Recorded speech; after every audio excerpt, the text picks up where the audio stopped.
Are live and spoilers in this video. The Siege Thoughts film. Now, yes, so this contains spoilers for the movie and nothing else. And it is a long video, but there are time codes for different sections in the description box. Now,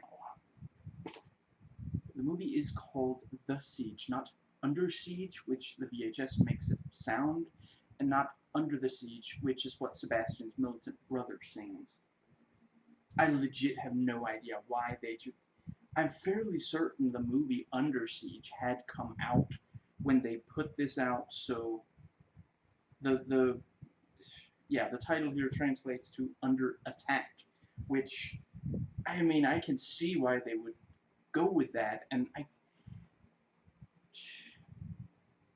I think maybe they didn't think that the title The Siege was good enough, which, occasionally movies will be retitled in other countries. One of my personal favorites is that Die Hard with a Vengeance became Die Hard Mega Hard. That's, I mean, I'm sorry, but at that point it's just a video game or a comic book. It's no longer a movie. No movie that's not like a cartoon should be called Die Hard Mega Hard. But yeah, I had a heck of a time. It was advertised on TV as Mega Hard, so I had a heck of a time convincing one of my friends. No, no, no, the actual title is what's it called? With a Vengeance, which is already a great title. I don't know why you changed that, but anyway, yeah, I mean, maybe that's why they put the faces of Denzel. I might show the cover at the end of this video, but the thing is, sometimes that completely ruins the autofocus. And if I recall, I actually turned the autofocus off because it says that way the stream will run better or something like that, so I'm not messing with that at all. But yeah, it has the faces of Denzel, Benning, and Bruce Willis, so maybe that's their way of saying, no, no, no, it's not the Seagal movie, But it seems like if you just didn't put the word under in big bold letters on the cover, then no one would even think of Under Siege. Anyway, my own quote-unquote film critic rating for this is 7 out of 10, and my personal rating is also 7 out of 10. I would really love to give it an 8 in my personal rating, but I just, there are a few too many issues with it for that. But I mean, I haven't spoiled anything about the movie yet. If you're watching this and you just want to know if I think it's worth watching, yes, it is worth watching. If at all the concept of it appeals to you, I would say watch it. Just be aware that the ending is frustrating. But other than that, yeah. So I almost forgot to note the time, which would make a complete and utter lie out of my previous statement that there would be time codes for different sections. First section is called Notes Taken While Watching, and it's mostly self-explanatory at the time. We open on a news story of the attacks, and even Clinton talking about terrorist attacks. I'm not entirely sure if that's from a real terrorist attack. I mean, they can't possibly have convinced the then President of the United States to record a part for a movie, right? I mean, I don't know, is he talking about... Yeah, sorry. I forget exactly. Was it Oklahoma City, maybe? Was that while he was president? Cue Fox News blaming him. Anyway, yeah, very cool cut. They stopped the Sheikh's car with I just, I got a herd of goats. Okay, fine, I'll move. And first he walks past, and then we see behind this like little covering, there's an agent, and he hands him a rifle, and he, goat herder walks away with his rifle, and then the goats walk past, and past the camera, they're completely covering the frame, and then we see they've fired like hundreds of bullets into the car, and they've caught the Sheikh. I'm very impressed by their ability to fire that many bullets into the car and not wound him badly, because we see him like right after. He's clearly he's fine. they didn't mortally wound him. I feel like maybe it's a little bit of a Hollywood thing that they've and we're introduced Bruce Willis' character, who he's there with the Sheikh in the Sheikh's cell. So I had completely forgotten that we met him that soon. I remembered it as not being until when excuse me, Hub, not Hud. Hud is the guy running the camera in Cloverfield. And we see that the bomb was a paint bomb. Did anybody commit a crime here? I mean, assault with a deadly color? They know our response time. I don't like that. And Hub meets Elise, and they follow Tariq, I want to say. And they chase him, but he ends up in this van. And they track him, and we find out Elise was the one who took him. And Hub arrests Elise. And then, the second bus. And Elise seems to know what's going on, but she won't say how or why. And she says they're going to blow up the bus now that the cameras are there. And she says they should shoot. I had honestly forgotten it went that way. Over the days, weeks leading up to this, I watched the trailer for it. More than, and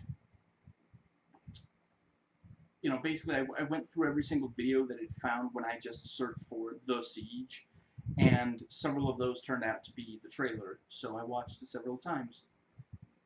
In the trailer, right after she says they were waiting for the cameras, it immediately blows up. I had forgotten that in the movie, Hub did have the chance. You understand why he doesn't. He genuinely thinks he can reason with them, but it is, if they had done what she asked and used snipers, maybe the bomb wouldn't, maybe they wouldn't have been able have time to set off the bomb. If they managed to take out every single of them at the exact same time.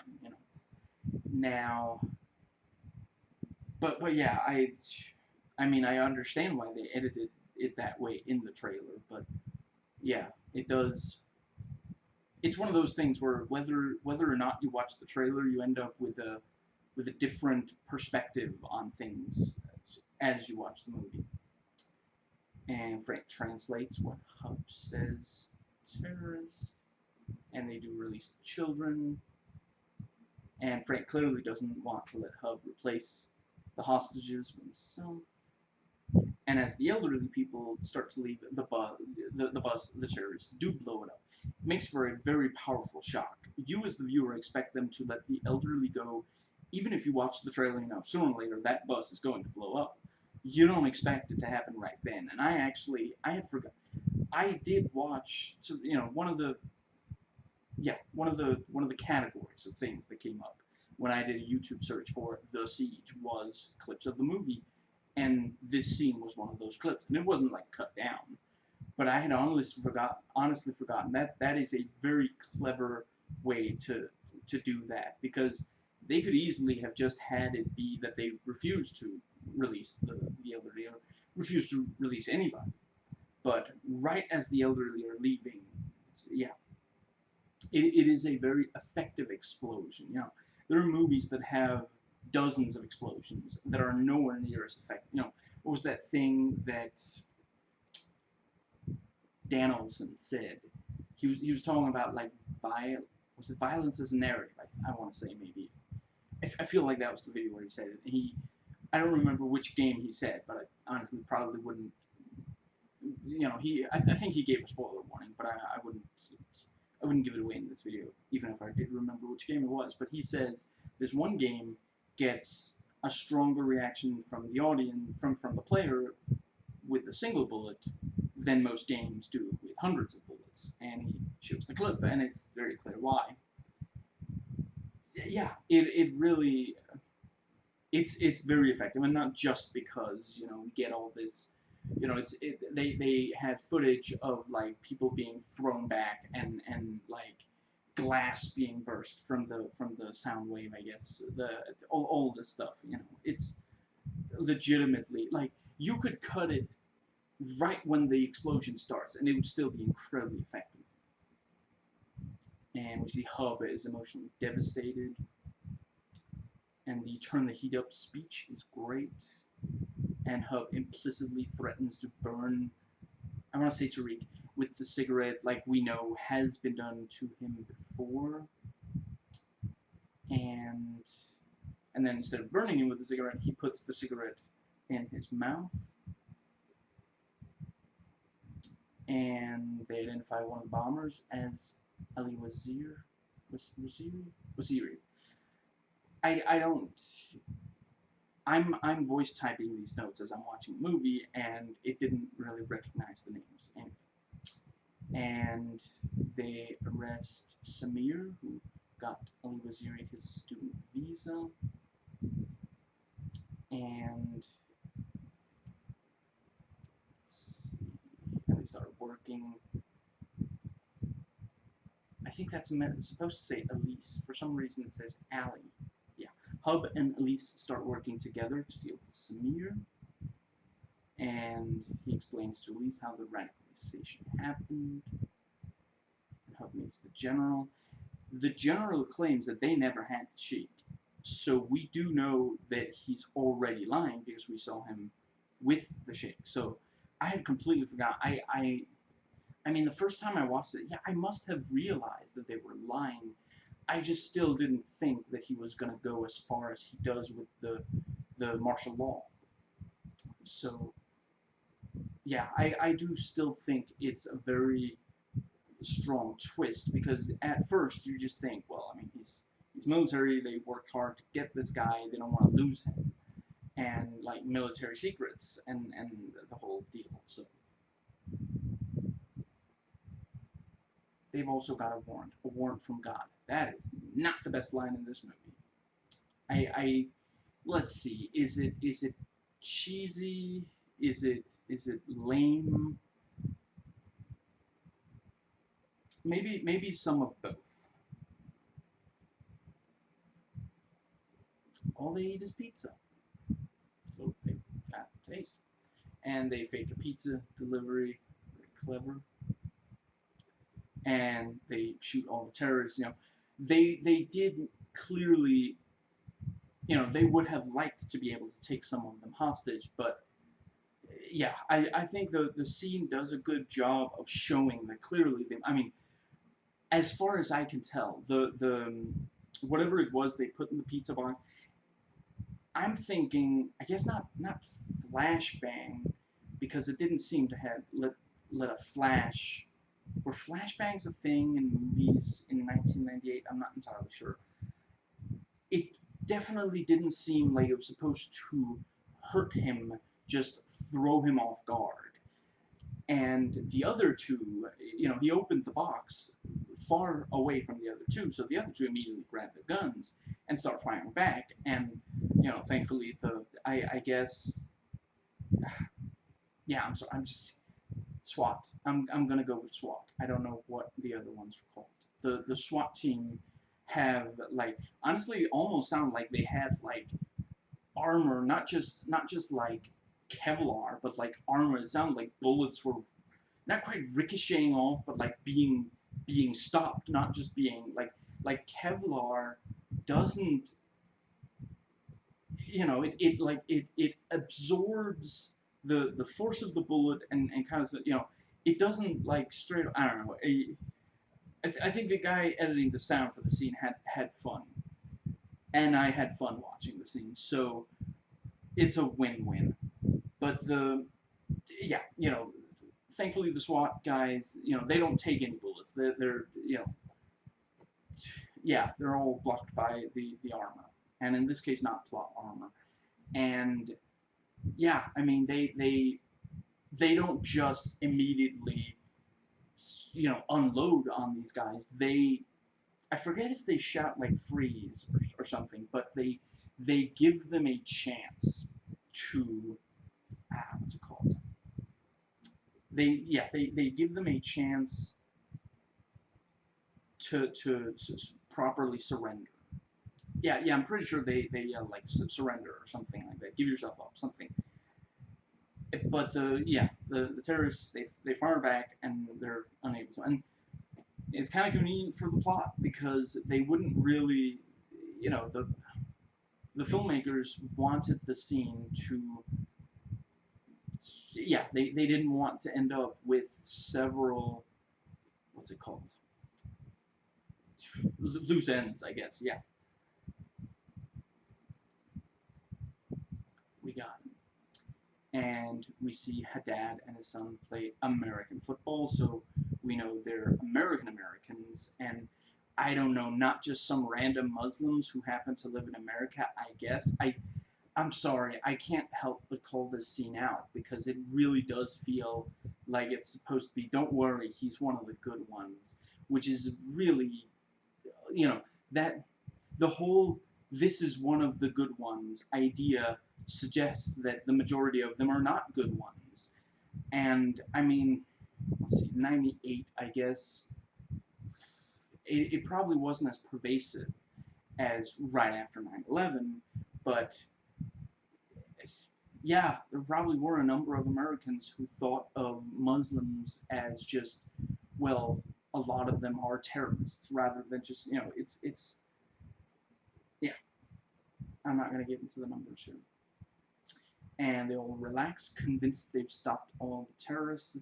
I honestly, I feel like Elise should get completely blitz out of her mind more often, because she's a fun drunk. Like, she is so just, yeah, I mean, I guess that's what, I guess the idea is that's what she keeps bottled up the rest of the time. She's a very serious and focused person for almost the entire movie, and basically when she gets drunk, she just completely becomes this, yeah. Now, but yeah, they relax, but then suddenly a bomb blows up. I like that they point out, hate crimes have skyrocketed, which does happen in this one. And wait, let me think. 9/11, did that lead to an increase in hate crimes, or was it more that there was more suspicion? I'm afraid I have a little trouble remembering that, but certainly it is true that that's the kind of thing that does happen, and there has been an increase in hate crimes since 9/11. I'm just not sure it was like, what was it right away, or was it more recently, with once Trump got more and more, more and more people listened to him and then he became president, that led to an increase in hate crimes. If you're not white, and honestly, even if you are white, if you're not conservative, they really want to get you. A car backfires and everyone jumps thinking they're being shot at. We have the scene of the terrorist in the school, who shoots the terrorist in the classroom,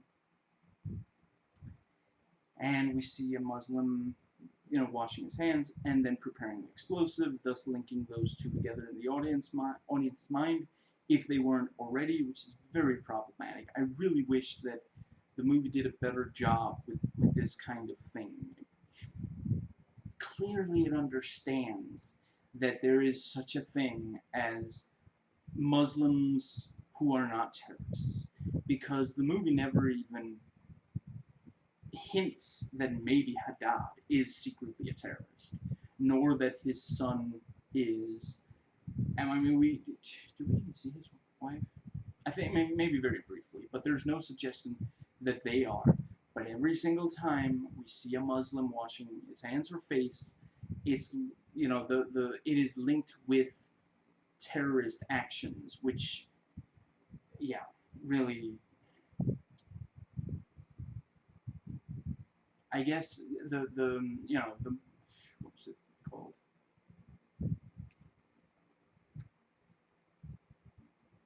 Aliens in America, was that what it was called? The show where this like teenage guy who later did, he appeared on Heroes as well. He's like, he doesn't have any friends, and like, I forget if it's, I think it's like his parents that come up with the idea, if we take in a foreign exchange student, then, the two of you, could, it's almost like, yeah, they would become friends, is the idea. And what they didn't think about is that I don't remember all the details, but it turns out that the exchange student is a very brown-skinned young man with a very Muslim name who is, in fact, very Muslim. And in that show, which is entirely on the side of saying, Muslims are not bad people, not just not all Muslims, but plain and simple, Muslims are no more likely to be bad people than any other group. And there's a scene in one of the episodes where they are going to basically, they're gonna what I'm saying is this this scene in this episode might be like a response to the way this movie uses the hand washing and face washing. Anyway, the scene is that they're about to take, they're gonna get on a plane and take a trip, and they've been waiting for a while. They're not on the plane yet. They're waiting in the what's it called? The airport. They're I think they're going to board soon. And what should happen? But the clock strikes a certain hour, and it's time for this young man to pray. So he puts down his prayer rug and starts to pray. And all of these white guys, it's important to note, this is like, I forget if it's like a southern, it's not the most open and open-minded of states that it's taking place in. I forget if it's actually the South or Midwest or where, but all these white people freak out. They think that he's about to blow himself up. And the next scene, so some of the family are frustrated that they didn't get to go on the plane because, of course they didn't under those circumstances. And someone points out, I forget if it's the kid himself, it was time to pray. He prayed. He didn't do anything wrong. He has his customs and we have ours. So yeah. There's some chance that, that entire show is in part because of the whole 9/11 and the perception of Muslims. And I really wish it had gotten more than one season, but I guess there's some chance that I'll see if I can get it on DVD and make videos on it. I did one brief video on it already, but I could definitely do more. It was very smartly done of a show. Now, and the FBI offices are attacked with a bomb, which doesn't hit Hub and Haddad because they were not in the office, they were out drinking. So alcohol saves lives, keep that in mind. Hub threatens Sharon, and a panel on TV discussed whether they should bring in the army. Excuse me, this guy.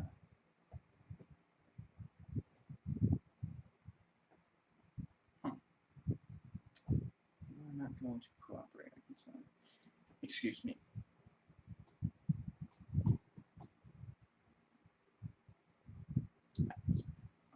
There. A panel on TV discussed whether they should bring in the army, and 1 hour and 10 minutes into the movie, and martial law is declared. And Elise unleashes upon Samir, and the army is listening in on Hub talking to Samir. And Hub and Elise had planned her apparent freak out. And Hub goes undercover to get to Tariq. I'll be talking about the raid that the military interrupts, as well as the torture scene in the next section of this video. and they torture Tariq off screen, and Sharon says he didn't know anything, and then we hear that he was executed by gunshot after the torture. It really hammers home, this is what the military know. They know how to use violence against, and yeah, if he doesn't know anything, he's not worth anything to them. And if they let him live, then someone might, like, find out how he was tortured. But if they kill him and then dispose of the body, then no one who isn't already, like, sworn to secrecy knows about the whole, yeah. And Hub is told the Sheikh was taken by Devereaux. And Shannon explains about the CIA's involvement with the Sheikh. And people start talking about protesting the treatment of Muslims. And the general says they should stay on Hubbard. They definitely isn't playing on their team. I think I'm going to have to do something. Excuse me, I'm going to have to bounce the camera a little bit. Let's see if I am centered. Yes, I am. I realize it looks like I'm pretending to be an airplane, but there we go. And I like how, it looks like Hub is running out of the car, and then, the military grabs him, and it turns out to be a double, and he, does the smile, which I'm pretty sure is, like, just straight up in the contract for doubles. They have to smile when they've been caught. Except for the one in Star Wars Episode 2, who apologizes, even though it kind of seems like she did exactly what they hired her to do. But anyway.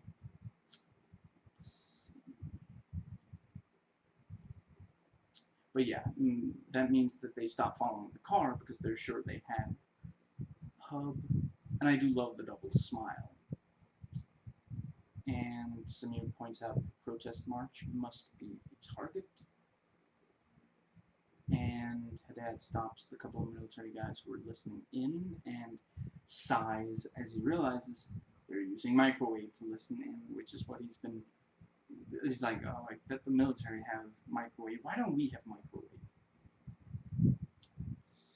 And Hub and Haddad try to catch up to Elise and Samir. And in the bathhouse, Samir washes his hands and face, and it's again filmed as if it's inherently sinister. And then Sharon realizes that he is, the last cell, which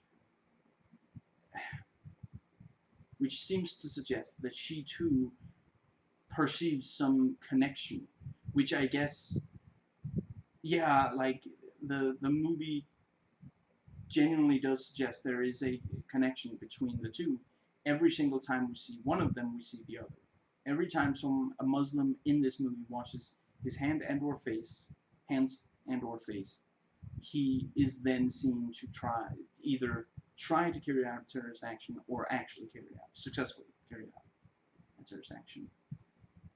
I just realized that I did not put my phone on silent. I will real quick make sure that I do that. Here we go.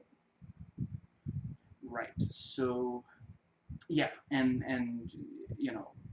he basically says, there will never be a last cell. And, right, so an hour and 10 minutes into the movie, the martial law appears to be basically the martial law is introduced, is what's it called?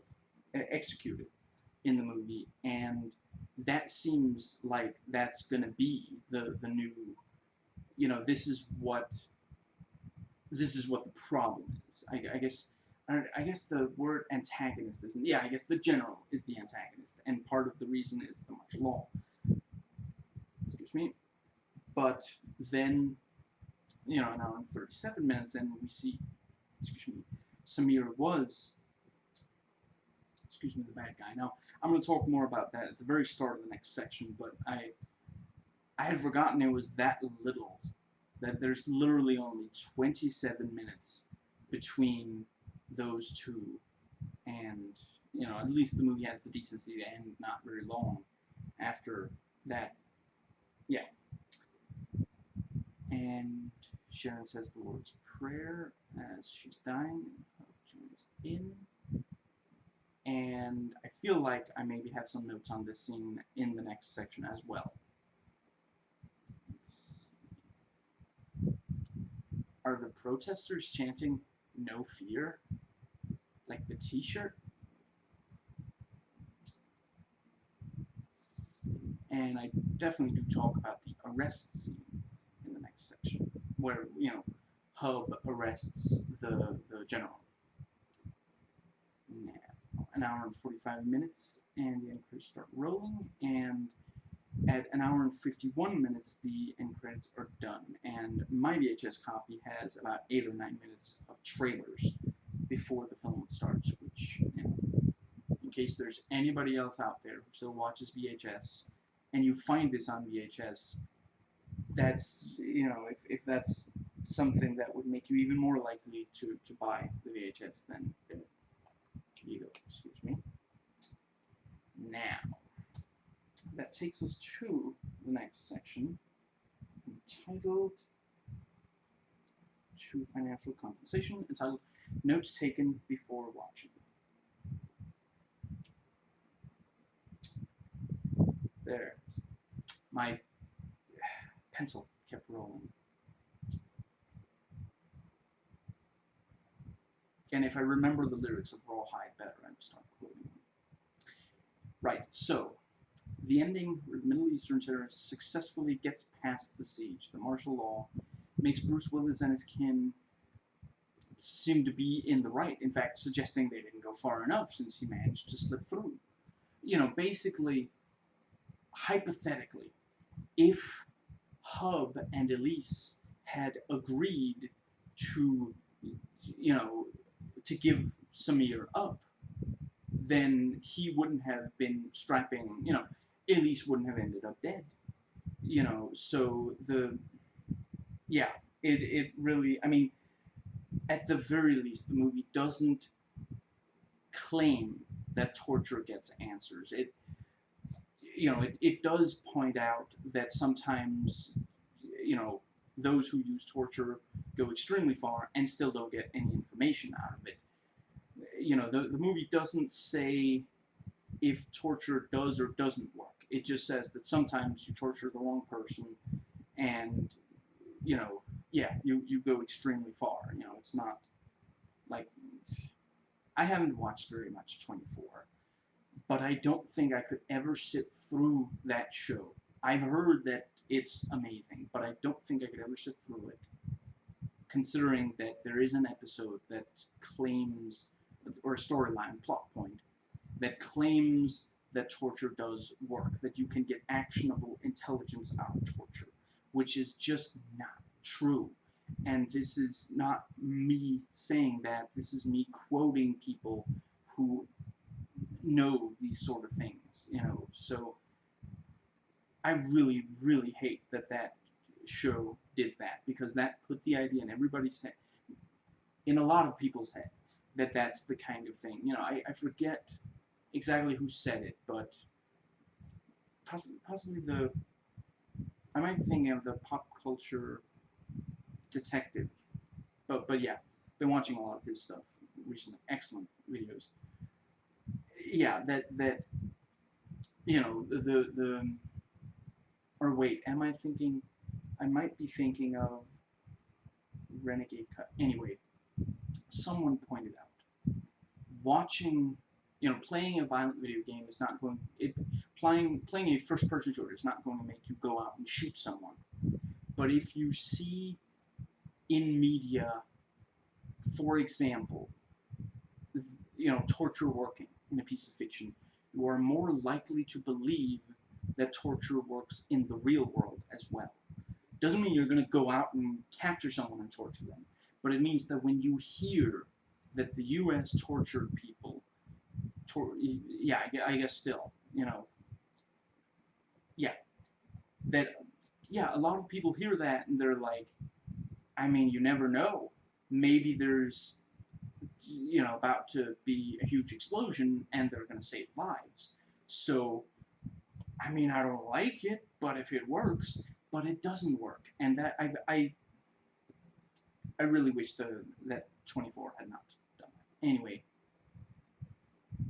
but yeah, you know, the when the movie shows the martial law, it specifically, it really does seem like it's saying that this is the wrong thing to do, that this is not, you know, that, but then it goes and undermines that by having Samir actually turn out to be a terrorist. So, you know, basically it seemed like Bruce Willis was in the wrong. It was like the bad guy, the antagonist, not necessarily the, is villain the word I'm looking for? The anyway, but antagonist at least. You know, using fear of terrorists to take away freedom. You know, the movies seem to be saying that, you know, this is, I mean, Hub specifically says we can do this. This is, we're not the first city to be hit by terrorists. We won't be the last. We can do this. And then in comes the general and says, no, we're going to do this my way. And then even after, you know, I mean, I guess technically we don't know. It's possible Samir, you know, it's possible there's someone else after Samir. The movie doesn't say with absolute certainty. That it just says that the martial law does end, and it's filmed and edited in a way that's celebratory. So the movie is back to saying that the siege, the martial law itself was a bad thing. See, I keep wanting to call it the siege, but I guess the siege, the title doesn't necessarily refer to the martial law. It might refer to them being attacked, you know, under attack from the terrorists. But anyway, the general doesn't accept that Samir is the last one, and he refuses to stop the martial law. And this, you know, at this point, it is framed as him being in the wrong. Now, you know, basically, I feel like a lot of the movie is from a left-wing perspective, you know, which, you know, you can probably tell from the things I've said in this video that I'm, you know, I'm a left-winger. I'm a progressive. It seems like the movie is saying, even when, for example, terrorism happens, or even when terrorists carry out attacks, you can't give up the civil liberties that, you know, Hub points out that people have fought and bled and died for. But then here at the end, it seems to lean to the right, you know, which a lot of movies do that kind of, you know, a lot of movies do that for the entire, there are a ton of action movies that have a very conservative perspective, and it's one of those things, like, I've, I never, I've never been conservative, but I can't deny I do enjoy conservative action movies, you know, not all of them, but a number of them that, yeah, you know, it's effective. The thing is that those kind of, you know, it speaks to the lizard brain. It's an effective way to get the audience involved. You know, the moment that I love the Jason Bourne trilogy. I I don't like the movie Jason Bourne, but I love the first trilogy. There are definitely things about those three movies where it's almost kind of silly because they are so fervently left-wing. That's why, I mean, I guess it's hard to give examples without spoiling. but at least once Jason Bourne throws away a pistol that he might need because the filmmakers wanted to communicate a message that, you shouldn't use guns. But it doesn't make sense within the context of the movie.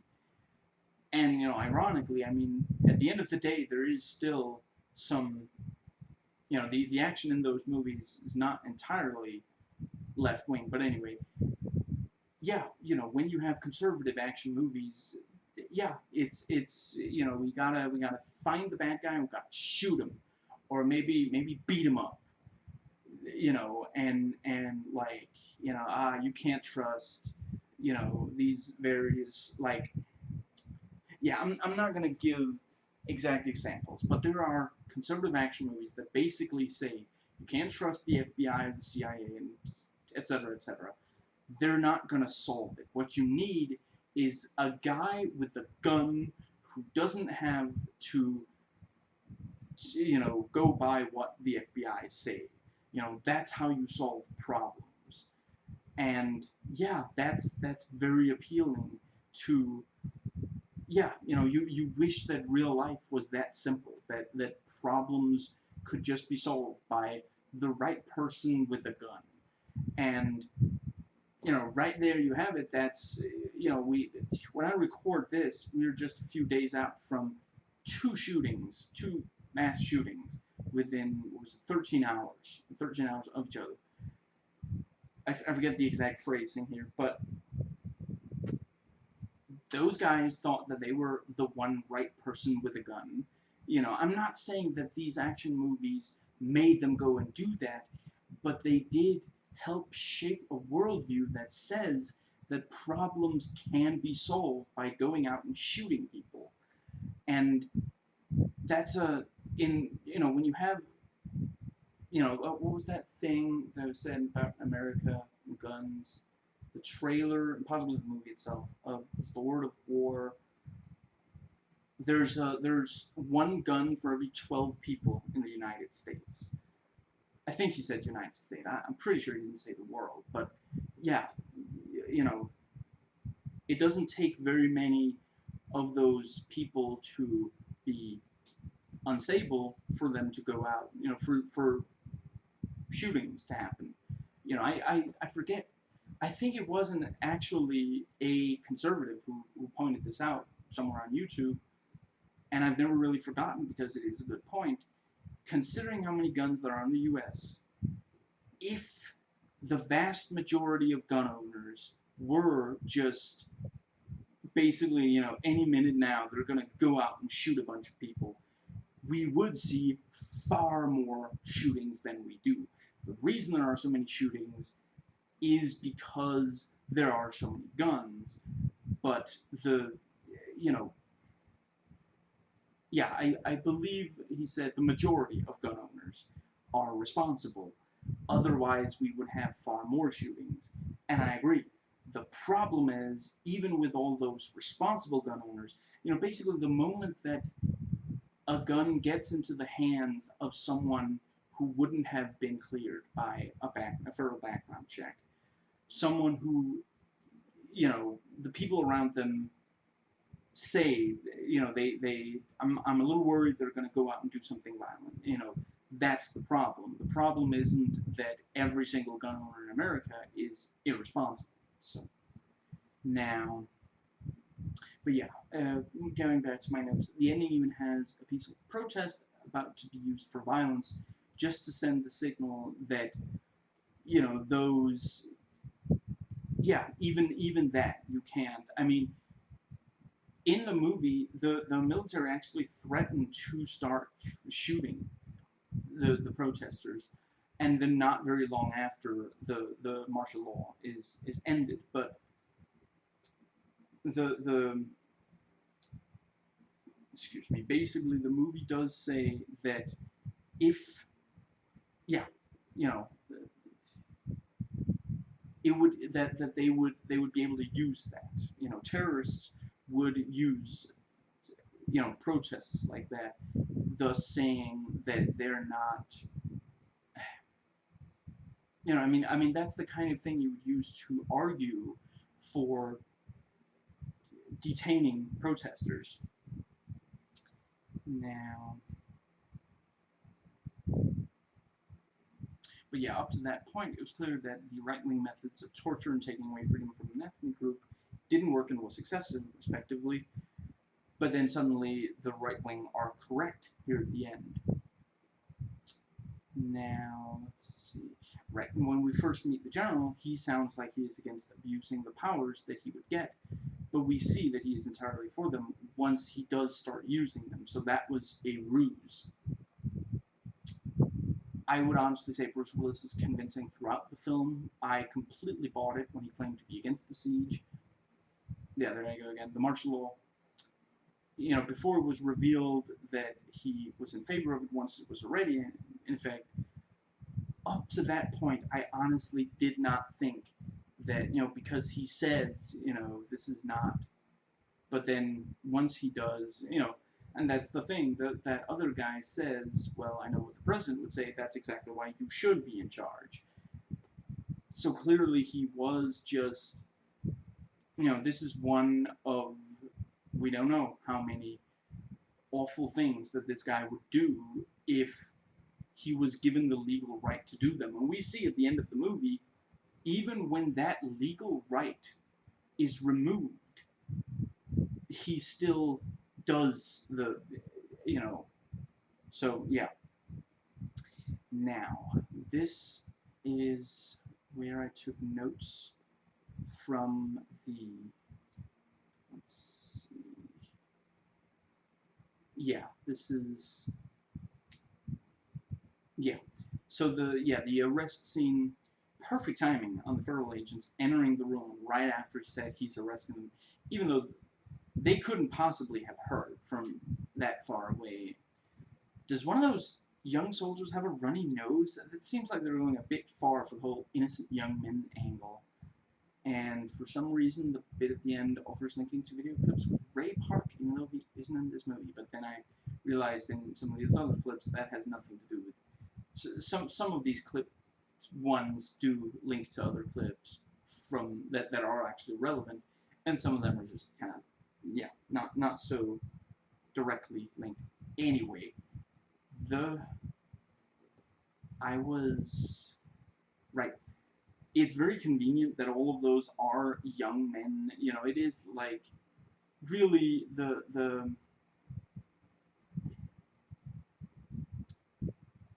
if these were like old grizzled soldiers, I guess we're to take it that they would just immediately have shot all the federal agents.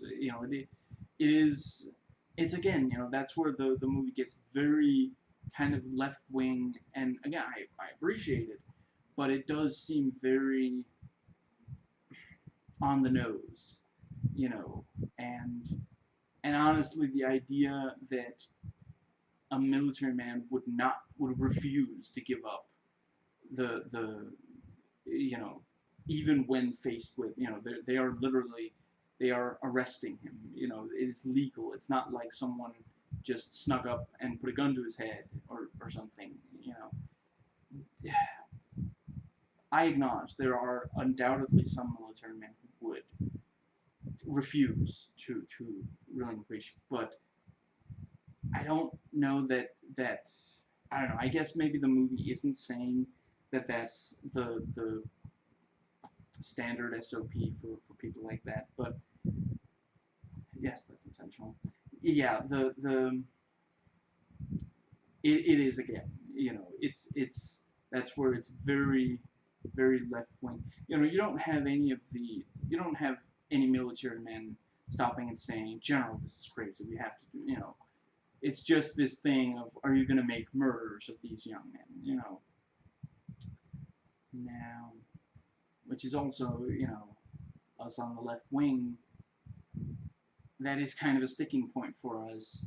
What the military does to the to people who join the military.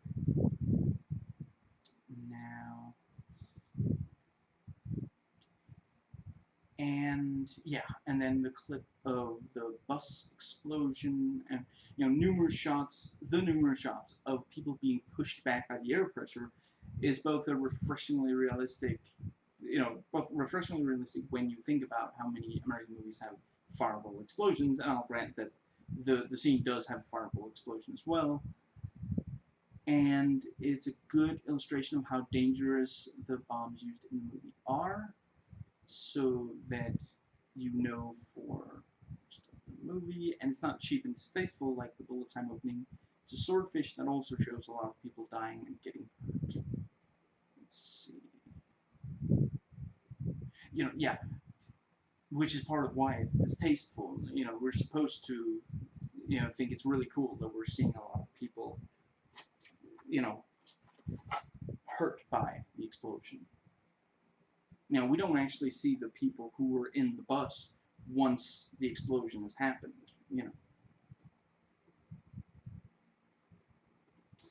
Now, let's see. And then we have the clip entitled The Siege Military Law Part 1.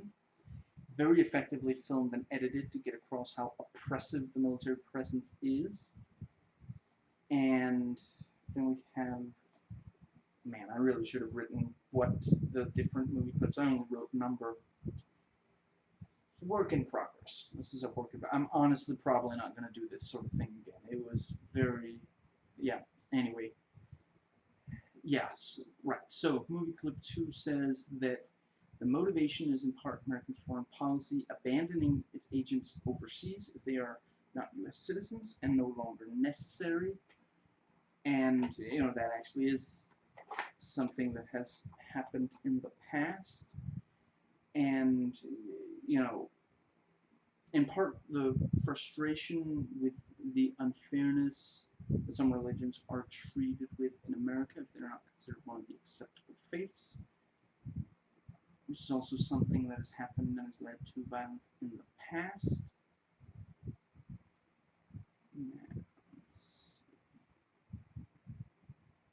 And the scene right, yeah. It's when Samir is about to, yeah, he's holding a gun and he's got the explosives. And the scene gets silly in its melodrama once she starts demanding they shoot her. But yeah, other than how it betrays the rest of the movie, I mean, it's filmed and edited effectively,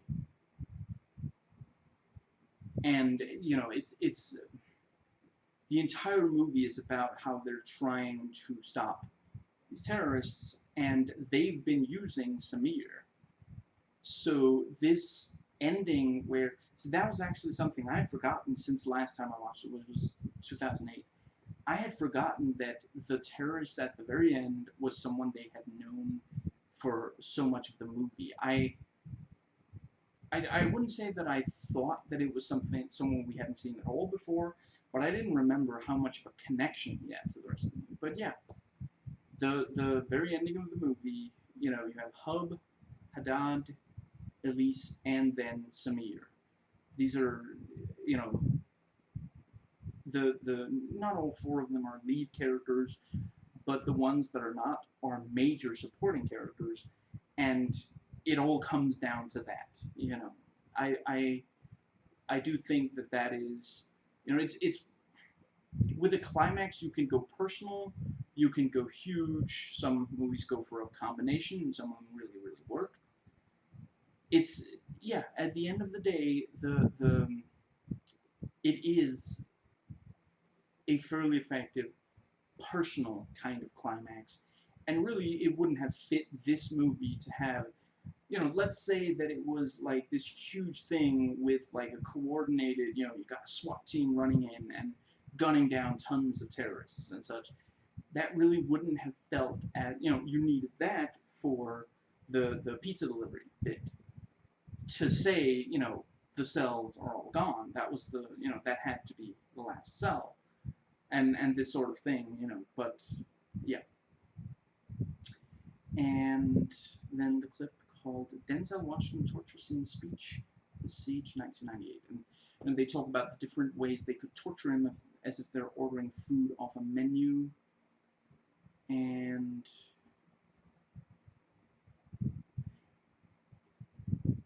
And one of the trailers, I forget if it's the same as the main trailer, but around 1 minute and 55 seconds in, it actually shows part of the ending, but it's careful not to give away who the terrorist in the scene is. But yeah, that's the scene is the ending with Samir, Elise, Hub, and Haddad. So I don't know why it. Sorry, thought there were two intersecting thoughts there.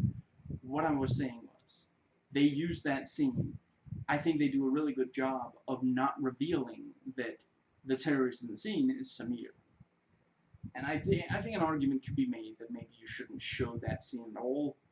I forget if you could tell that it's Elise, but nevertheless, if you watch the trailer and then you see the pizza scene, then it's like, well, I know there's at least one more because there was that scene. So, and let's see, top 10 Denzel Washington performances. None of the performances mentioned are the ones he gives in this movie. I don't think this movie is even referenced in that list. So, anyway, and then the video of the Siege Military Martial Law Part 2. Internment camps for the Muslims in this movie is somewhat similar to the detention facilities for immigrants today. And Frank Haddad has a line, 20 years American citizens, 10 years in the Bureau. They knocked down my wife and they took him out of my house. And let's see. Right, and then the siege military interrupts FBI raid. Denzel is posing as a regular person, and the military really unleashes their might on this area, even with the FBI agent inside, although I suppose they don't know that he's there, though. I mean, they were listening in, though. They knew that the FBI knew about this place. That's how they know. So, yeah. And it's a visual that it underlines what the general said. The military is a broadsword, not a scalpel. And yeah, it's they very nearly ruin the whole thing in the yeah. Now, right, and then there's the video called 9/11 Terrorism and Islamophobia, the Siege 1998. I mean, I guess, yeah, I'm just briefly gonna, if you like this movie, watch that video for yourself, but I'm just briefly gonna quote from it. More fascinating than the terrorism is the abuse and Islamophobia seen. The terrorists are not the villains of the film, those who violate others' civil rights are. That's not a direct quote. I'm paraphrasing yeah. But I would definitely say I'm not taking anything out of context. And right, he says it's possible that this movie is why there was no martial law after 9/11, because it would simply have been too disgusting to too many people, since this movie was rented in record numbers after 9/11. And then there's the video of the siege We Are, which I probably should feel ashamed that the moment that I read that title, I knew that it was a music video. For the song We Are by a female singer with a very Scandinavian, well, maybe very is excessively. It is a Scandinavian name, and I think it's a good, it's a well-made music video, and it's a the the song, it's the right kind of thing for this movie. And yeah, well, when they sing picket fence, she's whatever. It shows the chain link fence, which is a good cut, and says you wash your hands, and we see the Muslim hand washing, another good cut. And see, there are a bunch of these that are the torture scene, or the torture discussion scene. And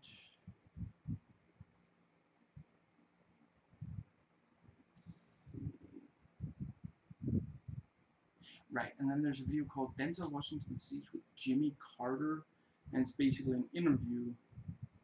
And Denzel Washington says, "I was scared to find out there's a lot more going on than we know about. Now, fortunately, it is caught before it happened, but I was amazed to see how much slips through once you get to see that side of it, to see the work they're doing." And and there's a video called "A Film in 3 Minutes of the Siege." It points out the film predicted 9/11. It predicted torture. It's called anti-Islamic, but I think it's about how countries react to the terrorism. See, I don't know that.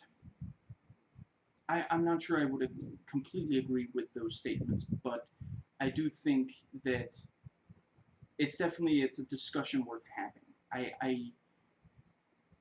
The it in some ways it predicted 9/11. It didn't predict all the different aspects of it, and I do think that it does comment on how countries react to terrorism, but it I don't think you can call it complete. I don't think it would have been difficult. You should just have had a few scenes where people wash their hands and there's nothing about it that's honestly, maybe it should have scene after scene where you see Muslims washing their hands washing their face, and it's not a bad thing at all. And then with terrorists, the terrorists, you should show them maybe they're like sort of washing their hands in the face, but they're not doing it in the right way or something to say it's not the Muslim culture, it is a perversion of the Muslim culture. And it is like, you, you know, if you go out there and meet them, there are countless Muslims who have absolutely no interest in violence towards the West or towards anyone. It's sometimes they are threatened into silence or into what appears to be acceptance of the violence, because there's it's the new true Scotsman fallacy.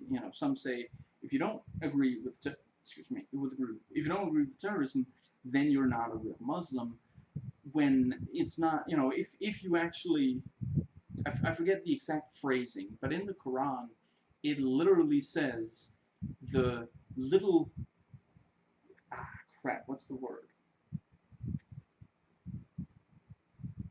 The I'm sorry, I forget the word, but the battle, their word for like a struggle. I feel like it's right on the tip of my tongue, and since it's not acid, I don't have to be careful and quickly spit it out. Jihad. I believe, though, yes. Now that we have physically conquered our enemies, that was the little jihad. Now comes the big jihad, which is to learn, to like self-control and to be a good person, basically. So it's not, yes, there was some conquering. Of course there was. He was in the minority, and he felt that he was in the right, so he conquered. There's nothing surprising there. But if you read the Quran, and what you take away is that the you know that Muslims should use the military to conquer the rest of the world and force Islam upon them. That's not. Yeah, it's the Quran, the Bible, and I'm sorry, I forget the name, but the one the Jewish people use. It's that thing of you take away from it what you bring to it. If you want to take away violence and revenge and such, that's what you're going to take away. If you want to take away forgiveness, you know, yeah, so on and so forth. Actually, I don't know about the, let's see, the forgiveness, that's New Testament, so I guess not the Jewish. No, but there is some stuff about like altruism and anyway. And let's see. Right, and a trailer with an betting saying they're not here to negotiate. They were waiting for the cameras. The fact that everyone saw 9/11 as it was happening on TV definitely changed the reaction to it than if we only saw it later. You know, if you saw a few minutes of footage on TV with the evening news, that's one thing. But everyone heard it's happening right now. They turned on the TV and they watched it as it was happening, and the helplessness felt led to a great deal of frustration, and for a lot of people that frustration led them to want revenge on all Muslims, not just the ones who did it. And then, you know, suddenly they're in favor of torturing Muslims and of detaining people who are, you know, even after it, even if they can't prove that they're, you know, that they're terrorism, or that they were trying to do terror, and, you know, holding people without trial. These kinds of things get, you know, yeah, people make excuses for it when almost all Muslims in the entire world had nothing to do with 9/11. I'm not going to claim, yeah, there were some, you know, there was a minority that were cheering, that were happy that it happened, but the vast majority of them had nothing to do with it, and abusing them because of that is, yeah,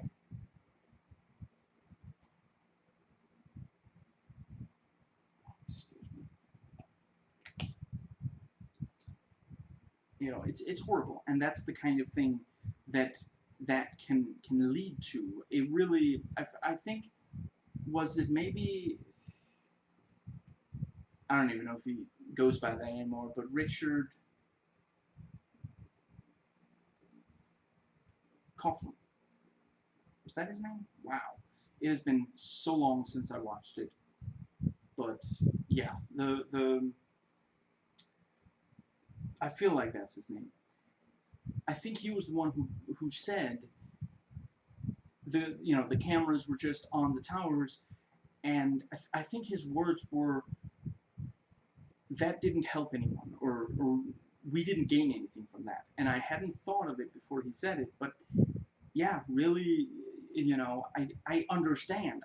You know, you don't want to be the one news outlet to turn the camera off, turn away, but it's not doing, like, if you're filming it and then telling, like, the first responders, you know, I can tell that it's, you know, this is what's going on, so you have to, you know, you know, coordinate based on that or something.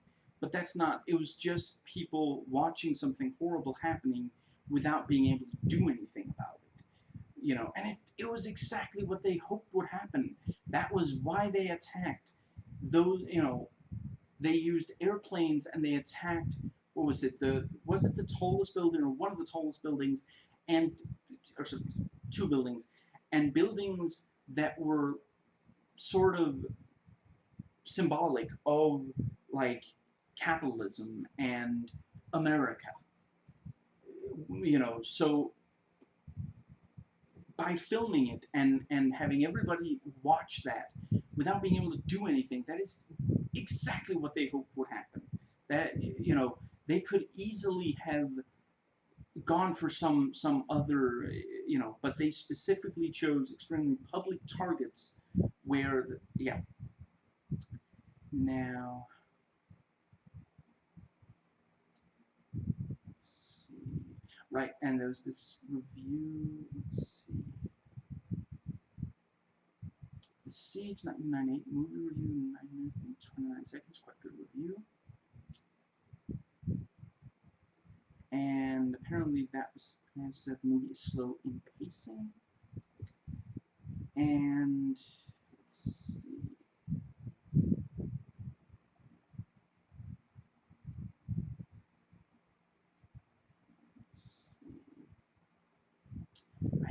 yes, that was...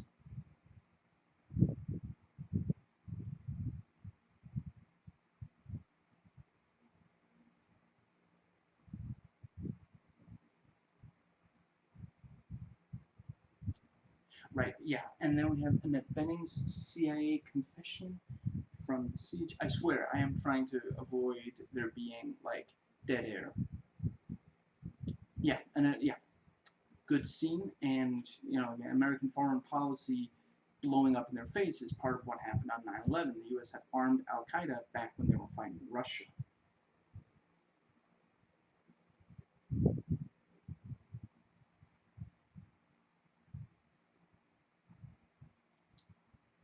And let's see.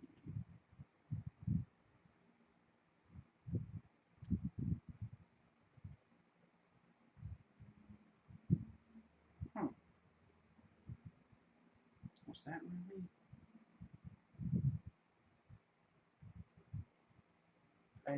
I really quickly, that doesn't make any sense. Huh.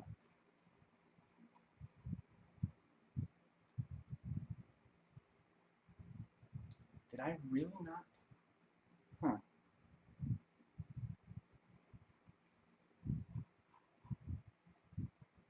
Because that's that one.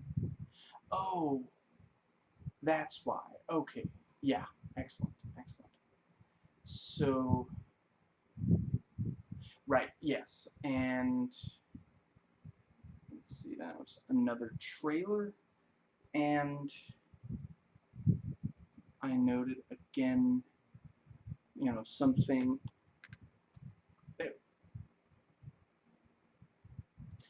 that is disturbing is how these trailers use Muslims just expressing their culture as something threatening. We see them on their knees praying, preparing to pray, and it's filmed and edited to be something insidious, sinister. And that takes us to the final IMDb, Wikipedia, and critics' final section. Now,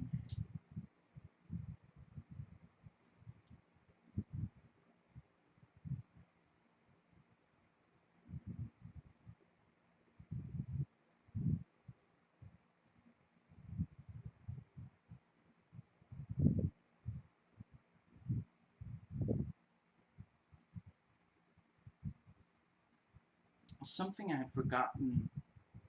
I don't know. I think the movie does have maybe pacing problems, and I feel like I saw that in one of the user reviews. Maybe I'll get to it, but yeah, I don't remember if that's, and I don't think I noticed it as much the first time. I mean, I had forgotten a lot of the movie. I mean, maybe part of it is also that I watched several clips before it, and again, I don't think I will do that again. Now,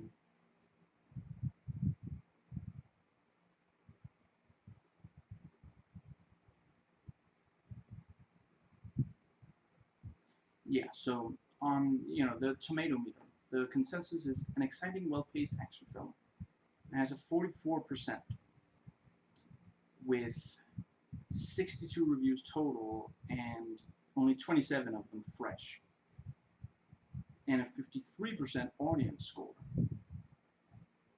with 53,723 ratings.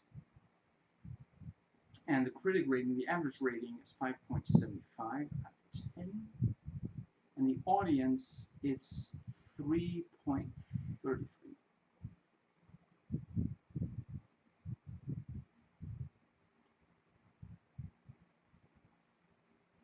I guess, yeah.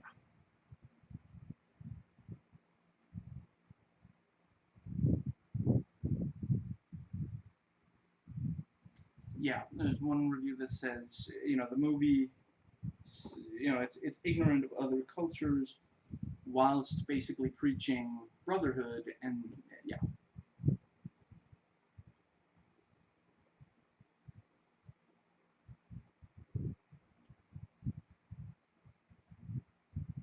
A gripping build-up gives way to an incredibly dumb finish.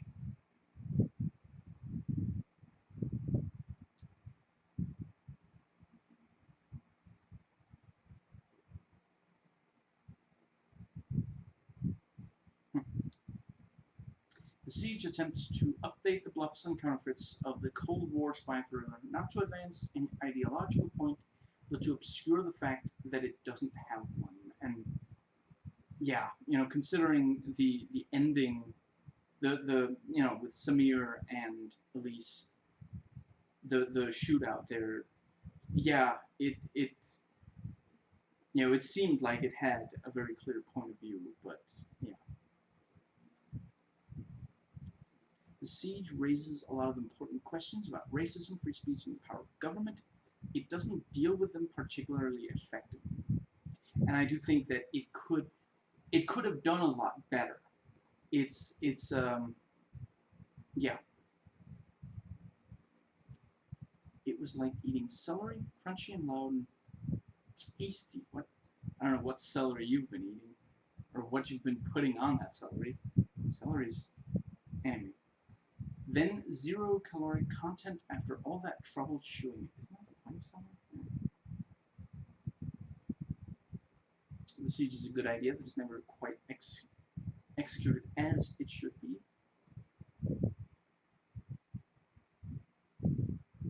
Much of the movie is suspenseful, engaging, thought-provoking.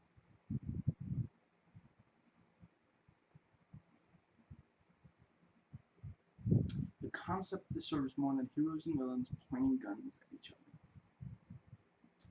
Right, these are all Rotten Tomatoes reviews.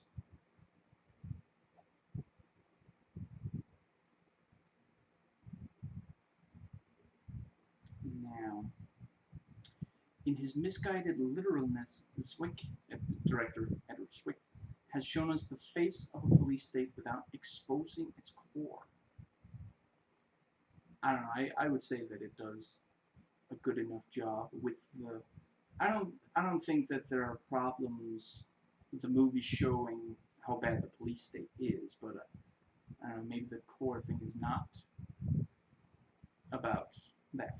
Anyway.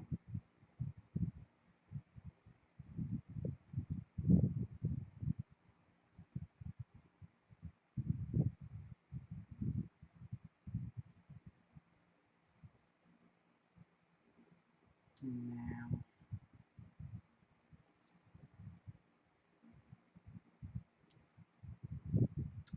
some people praise Denzel.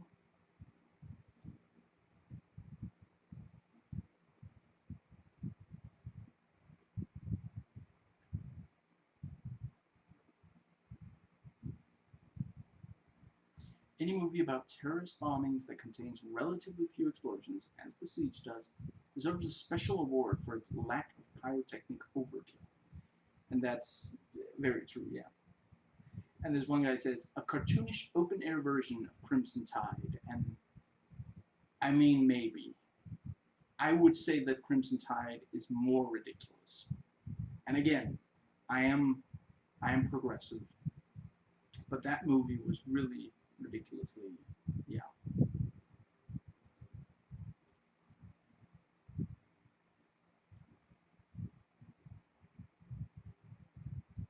And the like Crimson Tide, Gene Hackman is the name. Gene Hackman's character in that movie is just so like they lay it on way too thick. We get it. He's supposed to be the antagonist. We're not supposed to like him. You don't have to make him so overtly racist. This movie doesn't feel the need. Like, excuse me, the general isn't like going around saying ridiculously racist things. He's just talking about how it's patriotism and it's his duty, and he don't ever question me again, and all this kind of stuff. I don't even know that I would say that he is racist. I think there's some chance that if he thought that whoever was doing the bombings was white, I think there's some chance that this guy would be acting in the exact same way. Maybe I'm wrong.Maybe I'm rationalizing. But I think there's some chance. He doesn't. I can't think of a single racist thing that General Devereaux says in this entire movie. Like some of the people working for him, like there's that one guy who says, you know, if you stay here much longer, I'll decide you're Ethiopian. But he himself does not say anything. Like, he never says, you can't, you know, I have to be here so I can protect the country from these awful Muslims. He never says anything like that.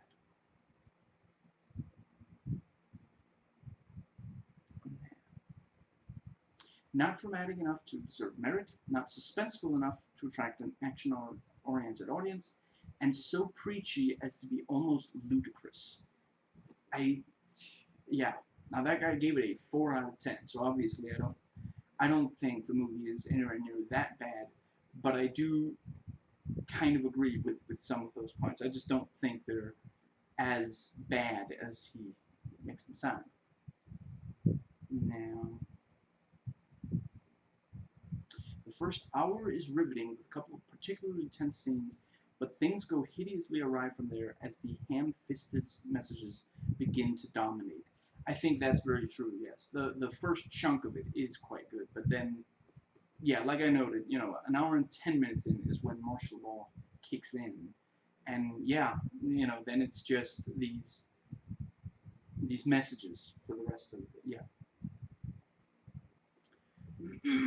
Excuse me.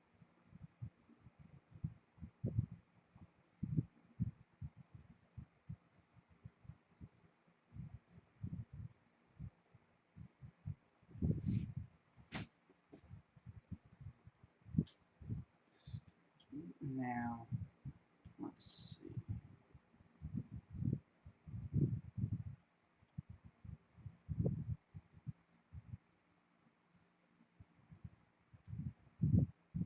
The movie is more successful at creating tension than in building credible characters, maybe.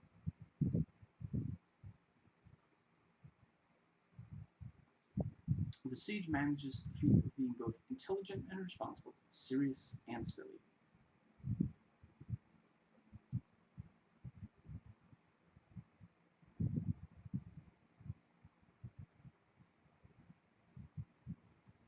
Washington and Miss Benning play smart, interesting characters who never quite connect, while Willis turns himself into the loosest military cannon this side of Doctor Strangelove.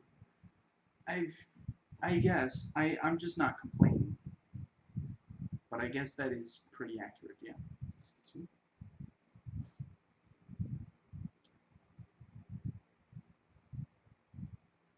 The prejudicial attitudes embodied in the film are insidious, like the anti-Semitism that infected fiction and journalism in the 1930s, not just in Germany, but in Britain and America. And I do think it's a very irresponsible movie when it comes to the I mean, really, almost every single Muslim we see is in some way connected to terrorism. And, like, the ones that, like, you know, ultimately the guy that they tortured, I'm having trouble remembering, but what wasn't he confirmed as having to do with at least some of the terrorism? So it was that he didn't know anything, which is because the cells are separate.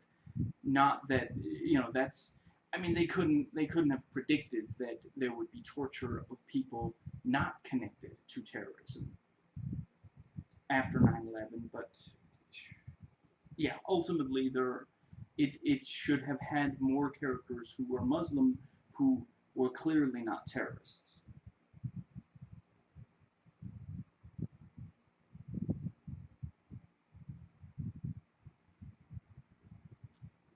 And then there are,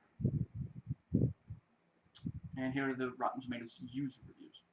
Made me miss the 90s for the first 45 minutes, not so much after that.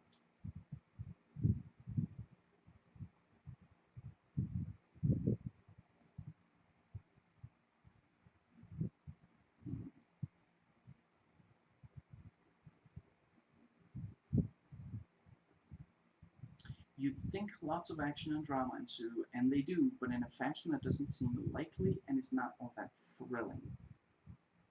I mean, I do think there are issues with the suspense. Let's see.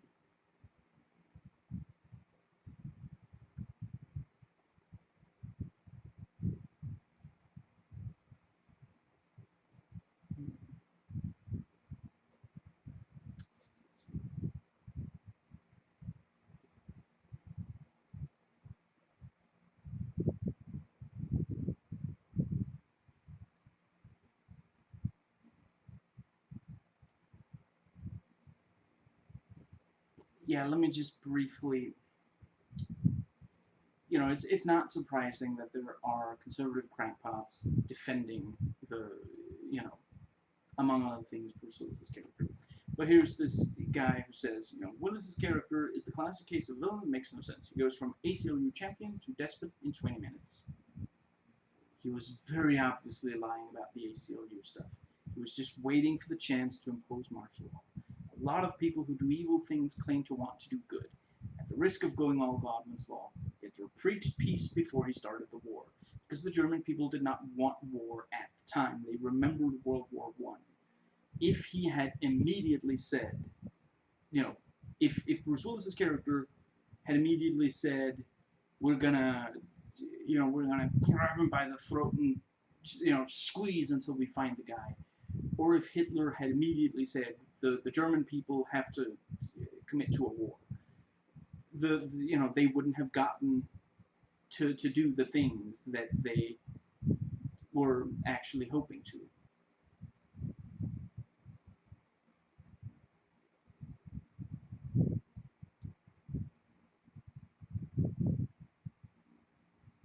And one guy says it's dull and wastes its cast. And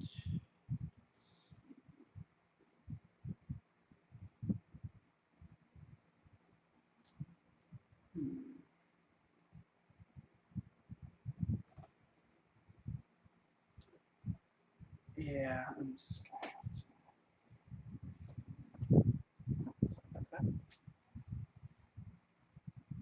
one day I'm gonna find a better solution to this.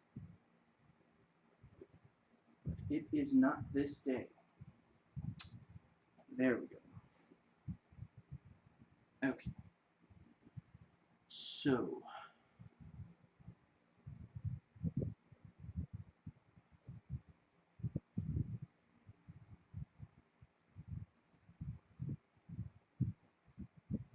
hmm.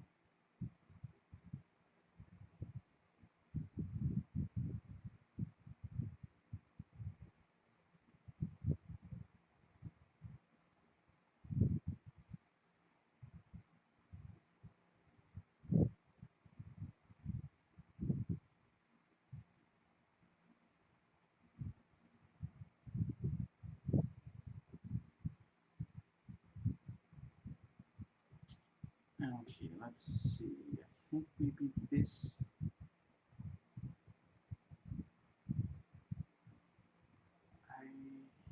Let's see.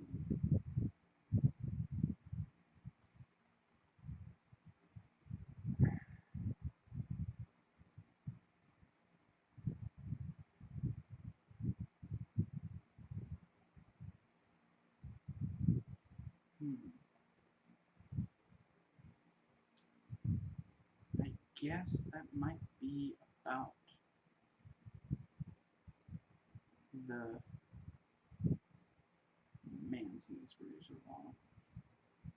That's the thing. If you really dedicate yourself to reading Rotten Tomatoes user reviews, literally, there are.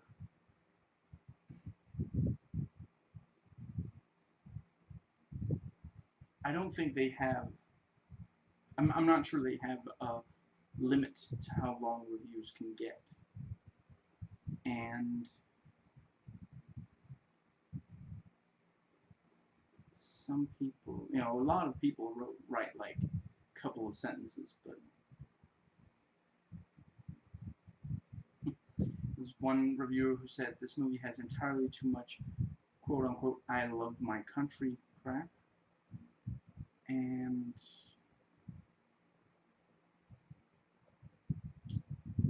I grew bored.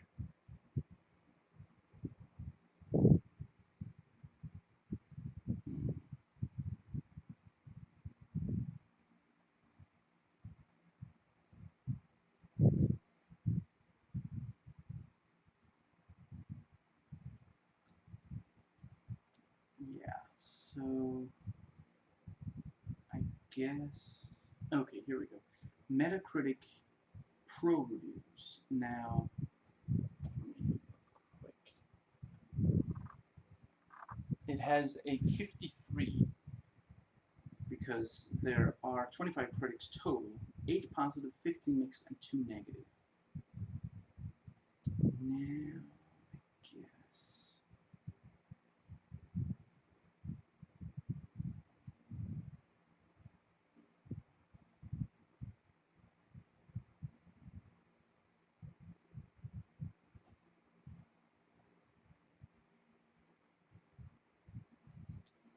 This one reviewer says, "What a shame, therefore, that in its puritanical treatment of the only strong female character, the otherwise politically correct police story is blithely unaware of its own closet misogyny."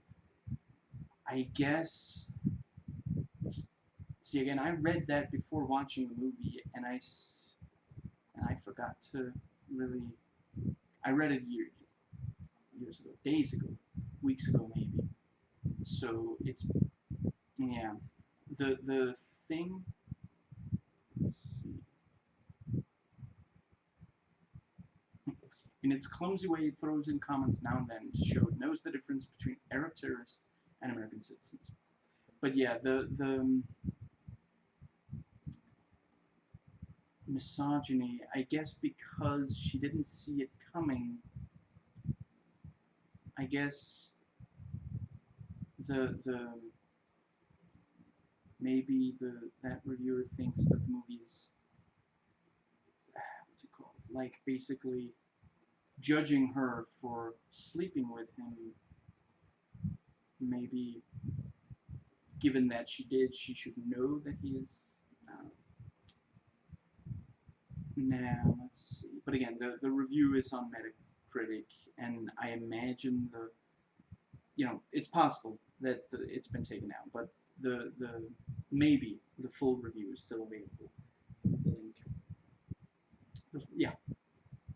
Now, Metacritic user reviews. Now this has 6.9 user score based on 27 ratings, 14 of them positive, and 13 of them mixed. Now,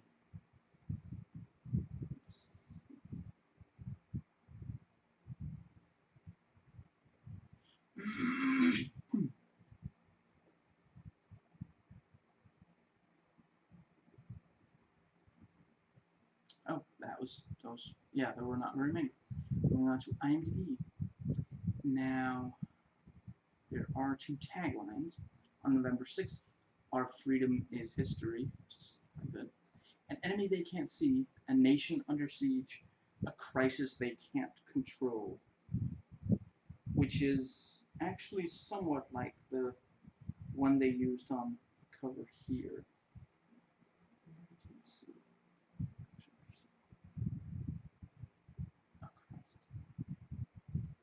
Yeah, this one says "they are out of control" instead of "crisis." Now, let's see.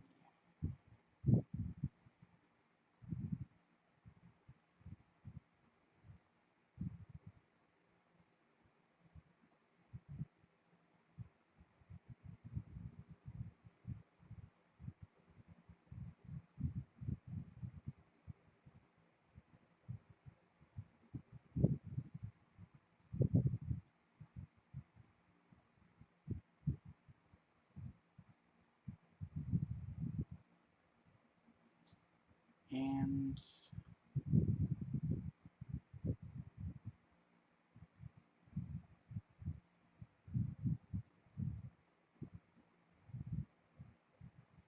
this started life with the title "Martial Law."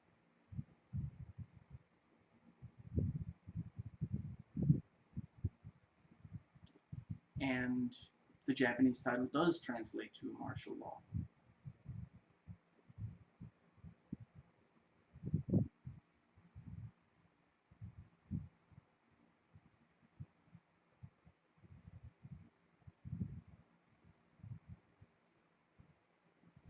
Moving on to Goofs.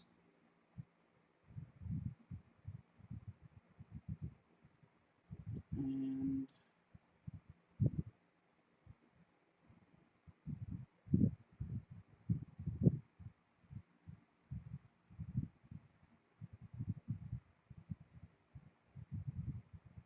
whoops, apparently a character died in one scene and then later showed up. I guess like Santa in that one MST3K episode.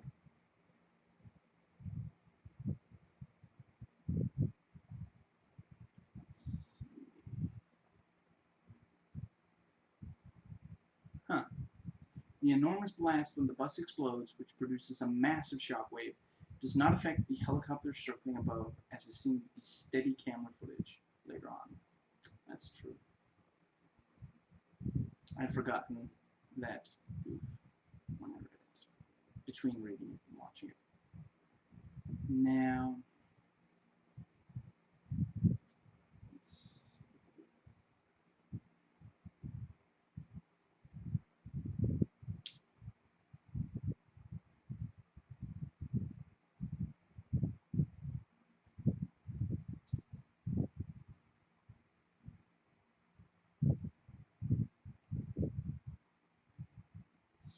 and hmm.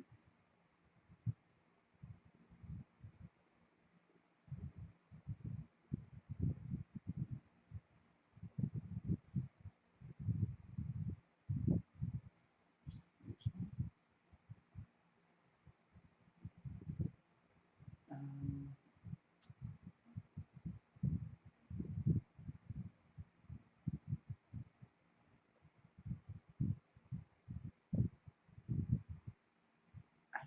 I guess there's nothing in here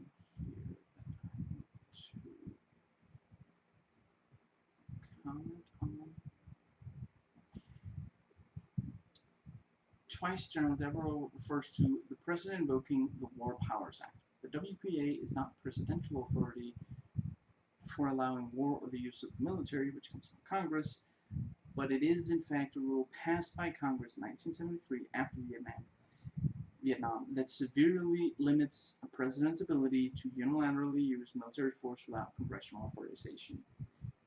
In 1998, the internet existed, so this mistake really shouldn't have made it into the final movie. That they should have made sure that that's like it's essentially exactly the opposite of what they think it is.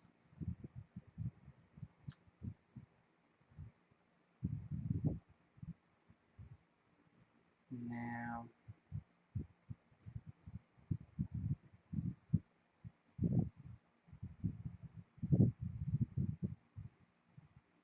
I guess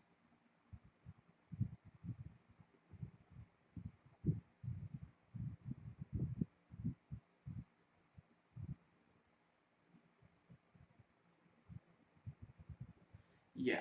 So yeah, there are no crazy credits. Then there are the quotes. Let's see. I don't think I'm going to read any of it. There are some really great quotes, from the movie that are on the site. I think, yeah, just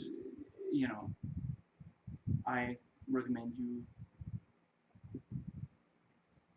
read them if you're interested.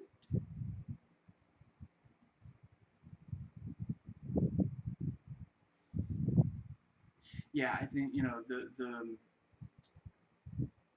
are you questioning my patriotism? That's he thinks that must be, he can't. As Hub then points out, I'm questioning ah, your the decision making, whatever the word is. That really is the yeah. It's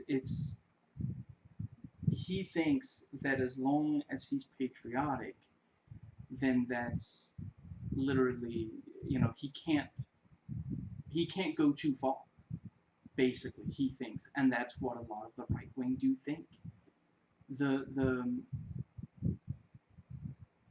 it's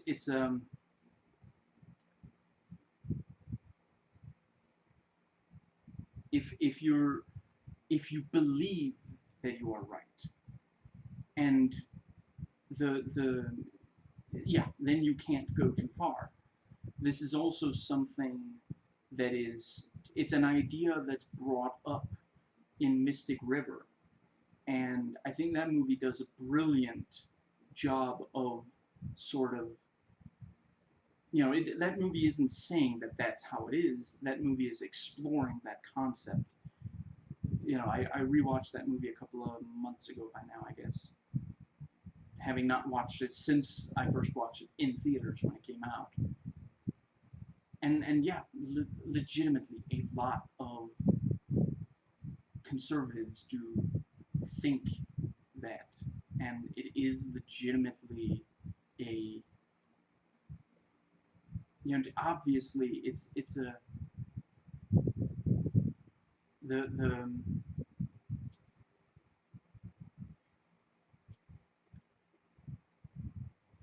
what's the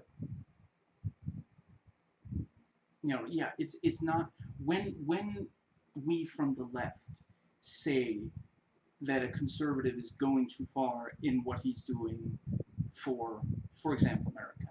We're not saying you're not a patriot. We're saying your patriotism is blinding you. You can't think straight right now, and it's hurting people. And we have reached the Wikipedia stuff. So let's see. The I haven't watched, like, Zwick has done some very recent movies that I haven't watched, and I'm not sure.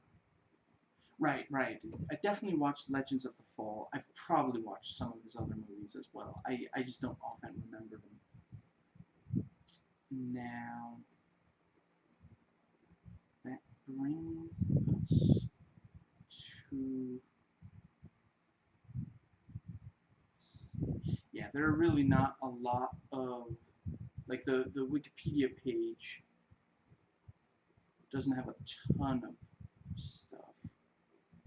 I mean, it's bigger than the one for Never Talk to Strangers, but it's still not, it's not huge.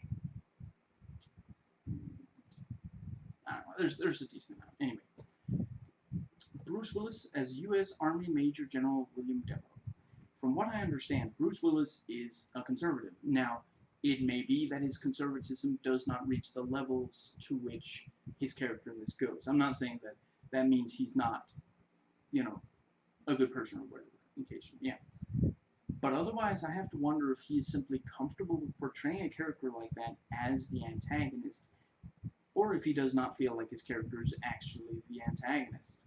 Maybe he thinks that when his character is arrested, that means that there are going to be more attacks. That's possible.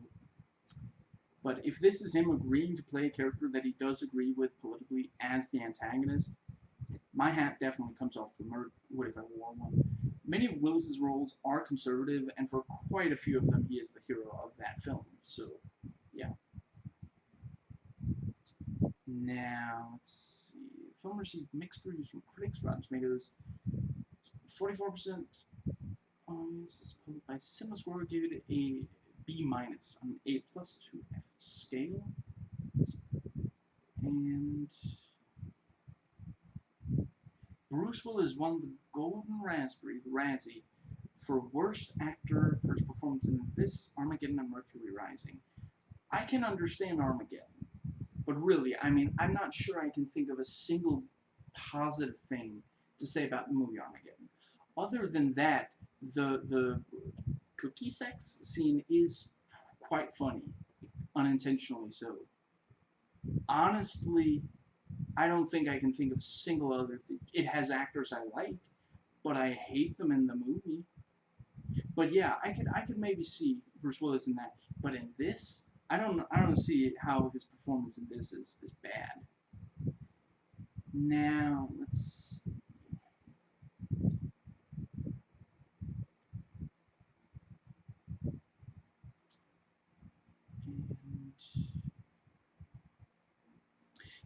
And yeah, under controversies, the film said, the very strong equation between Muslim religious practices and terrorism.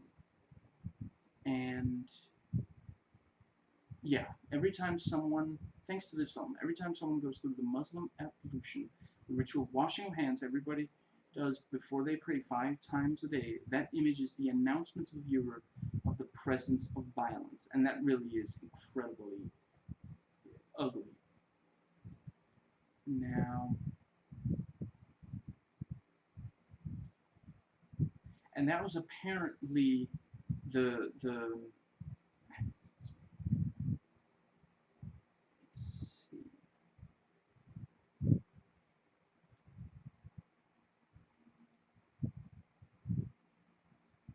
Yeah, the I can totally understand. If the movie was the initial like theatrical release was hurt by this kind of, yeah. Now let's see. And Zwick doesn't, or at least didn't back then, think that there was anything wrong. Let's see.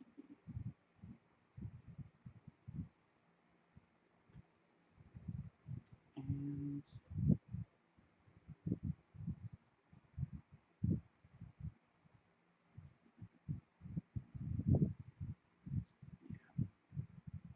so those were all of my notes, and I've actually gone for just over as long as the movie is, so I guess this is a good time to end transmission.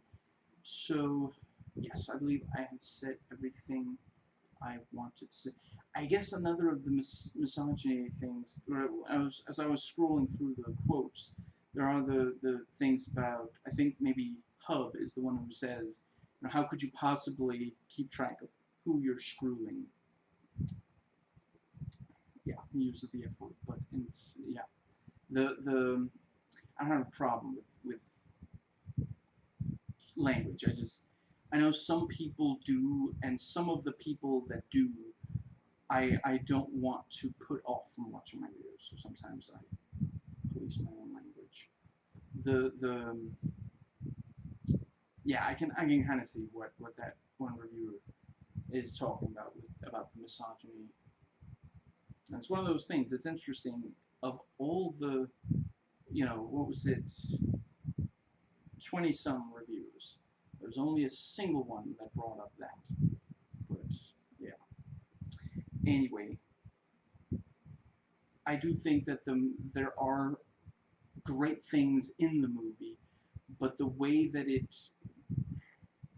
it doesn't do a good enough job of conveying that just because you're Muslim doesn't mean you're more likely to be a terrorist.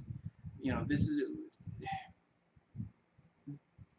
in the U.S. There are more terrorist attacks are more commonly white nationalists and other, right wingers, white right wingers more frequently than Muslims. So yeah, I think I'm gonna leave it at that. So the